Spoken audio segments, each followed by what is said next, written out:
Hi, Sarah. I'm Sarah as well from The Upcoming. For people who don't know anything about Anatomy of a Scandal, can you give us a brief introduction? So Anatomy of a Scandal is about a charismatic government minister who's accused of raping a parliamentary researcher with whom he's been having an affair in a lift in the House of Commons. And it's really about power, privilege, consent, and the show is really, really clear that it's about the scandal of entitlement as much as the scandal of the sexual assault.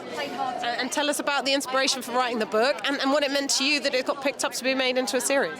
Okay, so my books kind of have several germs that I marry together. One of them was a report on a rape case of a footballer who was actually later acquitted on a retrial, but it was a judgment about the young woman involved in the case, and I found it quite triggering actually. It made me think about a sort of Me Too experience I'd had, not rape, but something, bad in my early 20s, and it made me think about how we judge women, and I thought, gosh, what would it be like to be a woman in a rape trial who has the strength to come forward and make an accusation and then has to stand through that. And the other thing which I've talked about quite a lot was I used to be a political correspondent for The Guardian, and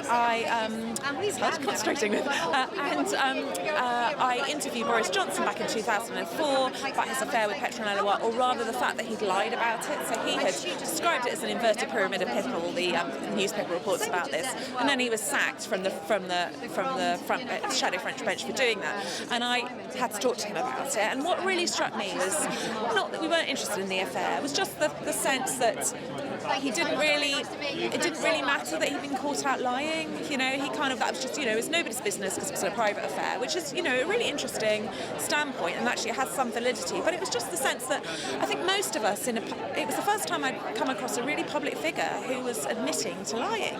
And I suppose I didn't know it was called entitlement then, but I mean, that's what I was writing about. I was writing about somebody who thought they could get away with things and it didn't really matter. And I think that just festered away and just fed into this perception of James Whitehouse as a character for whom everything has always gone swimmingly. He's good looking, he's attractive, he's adored, he's wealthy, he's been educated at Eton and Oxford, and life has never really been particularly problematic. And he has his own rules by which and they've always worked. Nobody's ever questioned them. So I was really interested in exploring that in the book. As to how it is to have it made into a Netflix series that's going to 190 countries, it's absolutely mind-blowing. Yesterday I stood in Piccadilly Circus and looked at the video of the trailer. My sister-in-law's in New York and she sent me it's in New Times Square.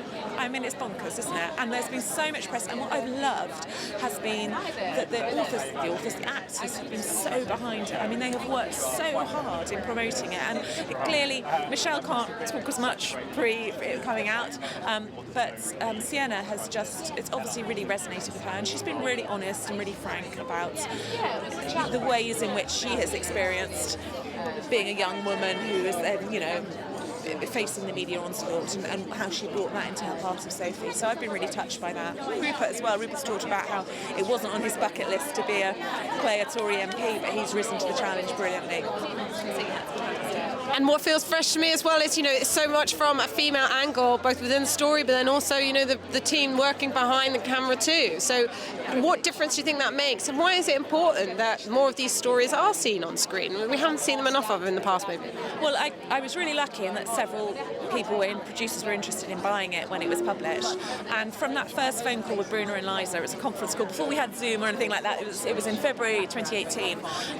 I just knew that their vision for it really fitted with mine, and that they were really female-centred, that they wanted to put women behind the camera. So we have S.J. Clarkson, our amazing female director, Melissa James Gibson, who's writing the scripts with David Kelly. It was really important to have a female voice there as well. There's a female intimacy coordinator, Elizabeth Talbot, and obviously we have these 4 really strong women in the leads. And I think I've always been interested in writing women's stories. I mean, my agent said to me when I wrote my first book, "You're not really interested in the men, are you?" Which isn't true, because actually I find it really liberating writing the part of James. I loved writing James's part.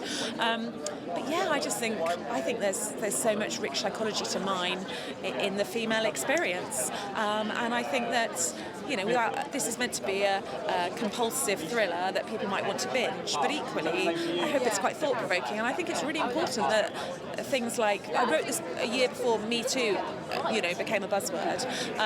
I think it's really important that issues like consent are discussed, and if this helps to add to the conversation in even a tiny way, if it just provokes a couple of people saying, let's talk about that, then that's fantastic.